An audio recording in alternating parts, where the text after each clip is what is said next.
kalamansin guys sa kusina. Nilalamig kaya ang dami-daming suot. Tingnan nyo guys oh. Yung taingang daga, ang laki-laki oh. Ang taba ano? Ang taba ng taingang daga oh. Ang tawag dito sa Taiwan ay moer. Sa atin sa Pilipinas ay taingang daga. Eh di sa English dito ay earcat. Ay ear mouse. Ayan ang luto. Alam nyo guys eh. Ilalaw ko yan dito sa ano. Diba? Eto guys, oh, ang lalaw ka niya no. Ito.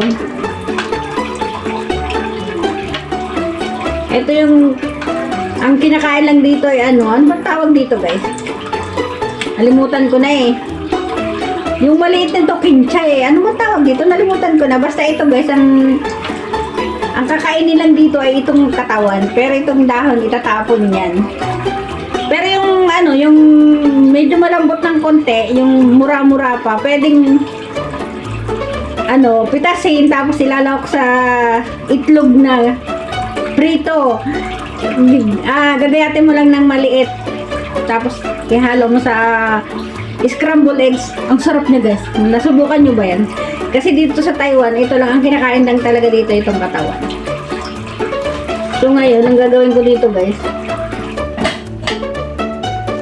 tatanggalan ko siya ng ano, itatapon ko na yung pangit na dahon, pero yung magandang dahon, pwede pa yan. Lalagay natin sa itlog. Itlog na binati.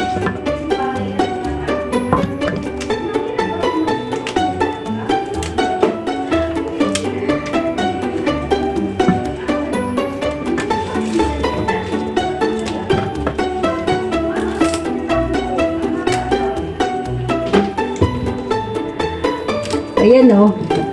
Para namang maano lahat siya Pero ito, puputulan ko yan guys. Kung ikaw nasa Taiwan at hindi mo alam kung paano ito lutuin, ituturo ko sa iyo. At saka kung hindi mo alam kung paano paghiwa nito, ay ituturo ko din sa iyo. Kaya manood ka kung ikaw man ay naandito sa Taiwan. Dahil ituturo ko sa iyo kung paano yung tamang paghiwa. Ito, ayan. Matanda na yung iba, kaya hindi ko, kaya tatapon ko na lang. Yung dulo-dulo lang maganda siya guys. Ayan. Yan, pwede na yan. Ito guys, matanda. Tanggalin natin yung mga dulo-dulo. Ayan.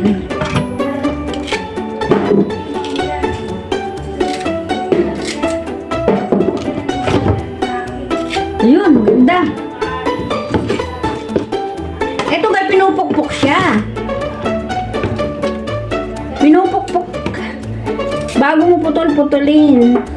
May matanda-tanda siya yun.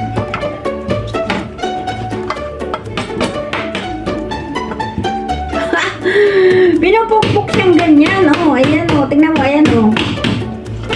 Binabasag siya. Para madali na siya. Ayan. Babasagin lang natin siya na gano'n. Ituro ko sa inyo. Pero maano siya oh. Medyo may edad na.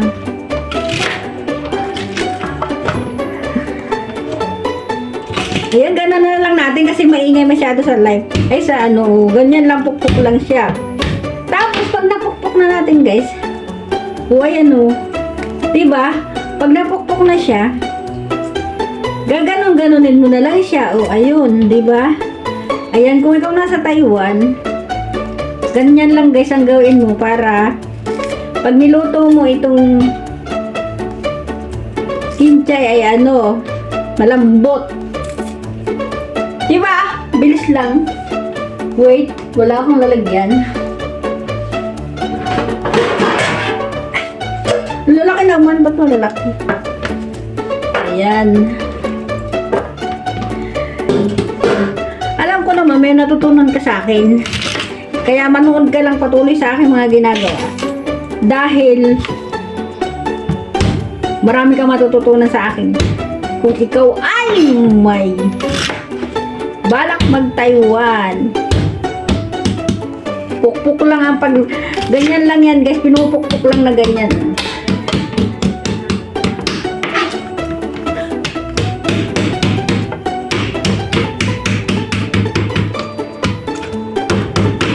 Yan.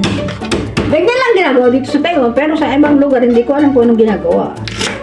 Basta yan lang ang natutunan ko dito sa Taiwan. Kasi ito maraming nilalawakan to eh, nilalawak sa karne, nilalawak sa pansit, nilalawak lahat, maraming nilalawakan to.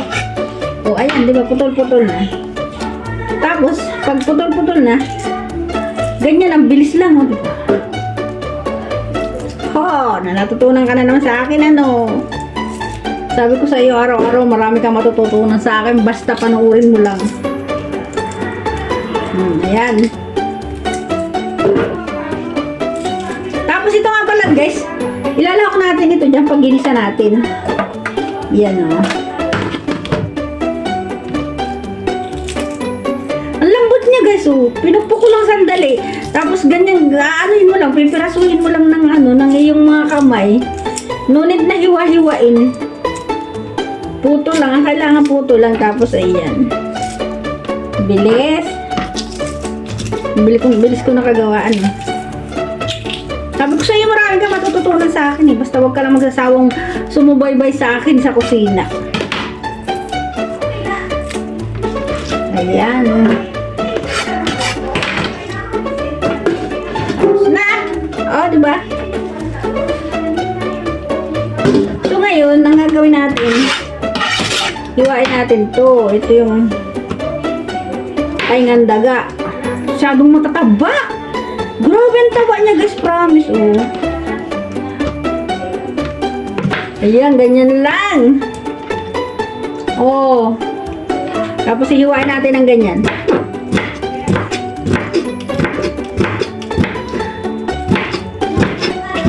Sabi ko sa'yo, maraming kumatutunan sa akin eh.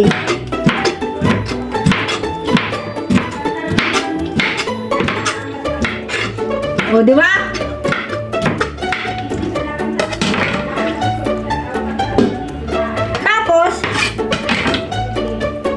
Eto naman.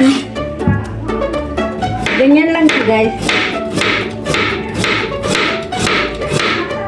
Hindi natin nilalak ito. Tama na yun. Para may maganda lang dekorasyon lang, pang kulay lang.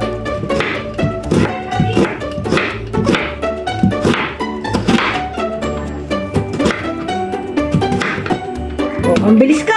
Nakagawa. Di ba mabilis ako? Ha? Ayan, pagsama-samahin na natin dyan. Para tatakimat ko. Alam nyo guys, mamaya gabi ko pa itong lulutuin. Nire-ready ko lang. At ipinapakita ko sa inyo, binablog ko. So, takipan na natin dahil mamaya gabi pa itong lulutuin. At ito nga pala guys. Ito lang guys ay ichay. Hindi ko alam kung... Pero nalinis ko na siya guys. Pero bago ko yan anuhin, bago ko ito hiwain mamayang gabi ko na lang hihiwain kasi may mga matanda. Hugasan ko ulit yan. Pero nalinis ko na siya.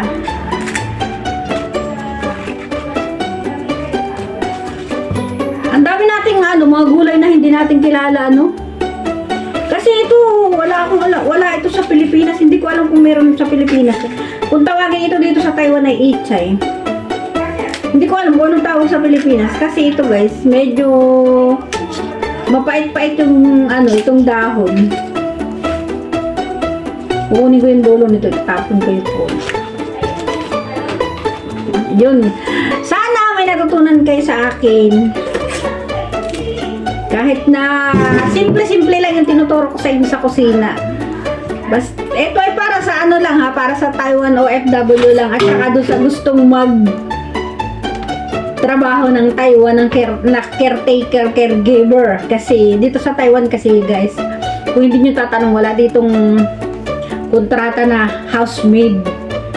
Wala nun. May kontrata lang dito ay caretaker at caregiver, ganun lang. Tsaka yung mga babysitter, yung ganun lang. So, at eto na nga guys, meron din akong isda na lulutuin mamayang gabi. Nung isang araw, ang kalahati nito niluto ko. So, ngayon lulutuin ko naman itong kalahati. Yan lang guys, at napaka wala nang iba. At ngayon naman magluluto ako ng kami ni Evelyn na kakainin sa tanghalian. Pero may nilagan akong balatong kasi nga sobrang lamig dito sa Taiwan guys, grabe. Ang damit na namin ay dubli-dubli, 3 dubli na sobrang lamig pa rin kasi nga hindi gumagamit yung mga bus namin ng heater. Yung alaga ko, sandali lang minsan pag lamig na binubuksan ko yung maliit na heater para hindi siya lamigin. Pero dahil matipid talaga yung aming mga amo, sabi niya, yun nga aircon nga, hindi nila binubuksan eh. Eh mas mahal pa daw yung konsumo ng heater. Pero meron sila, kumpleto sila. Kumpleto sila sa heater, kumpleto sila sa aircon, pero ang nakakasad, ayaw nilang gamitin kasi nga mahal daw ang konsumo. So ayan, nagtitis na lang ng lamig, kaya sa higaan sa pagtulog ko, ang kumot ko 3 na. May comforter na ako, tapos yung may manipis akong kumot na pantaklob sa mukha ko kasi hindi naman pwedeng itaklob sa mukha ko yung comforter. Baka hindi na ako makahinga pero dahil sa sobrang lamig talaga guys, kailangan mo talaga na makasurvive sa lamig. Kaya hindi nyo na itatanong, ang feeling nyo tabang-taba ako, pero ang suot ko guys ay parang 4 4 yata 4 yata yung suot ko. Oh, sa itaas lang yan ha, sa baba ay 3. Oh, ibiro mo yun sa isang hubaran ko araw-araw. Ang dami nun. Kaya ang ginagawa ko, pagkakaligo ko, nilalaban ko na agad-agad yung damit ko para hindi ako maimbakan ng damit. At kung hindi nyo natatanong, hindi kami naglalaban ng damit ng alaga namin. Yung mga amo ang naglalaba. Kumbaga, pag tapos na silang maglaba sa washing machine, sinasampay na lang naman. Kaya yung aming damit, kami lang na Evelyn, kanya-kanya kaming laba. Pero okay lang yun sa akin kasi hindi naman marumi yung damit ko dahil hindi naman ako naaarawan, tsaka hindi naman ako nagagawa ng mga mararuming bagay. Kaya ang ginagawa ko, ilulubog lang niya sa sabon. Tapos hahaw-hawan ko lang, ang kinukuskot ko lang ng talagang kusot ay yung underwear, yun lang. Oh. Tsaka yung media, syempre, kailangan mong kusutin yun. So, at ayun na nga guys, maraming salamat sa panonood at sana sa mga ibinabahagi kong mga simpleng bagay ay may natutunan kayo. Maraming salamat. Paalam. Bye. I love you all. Mwah!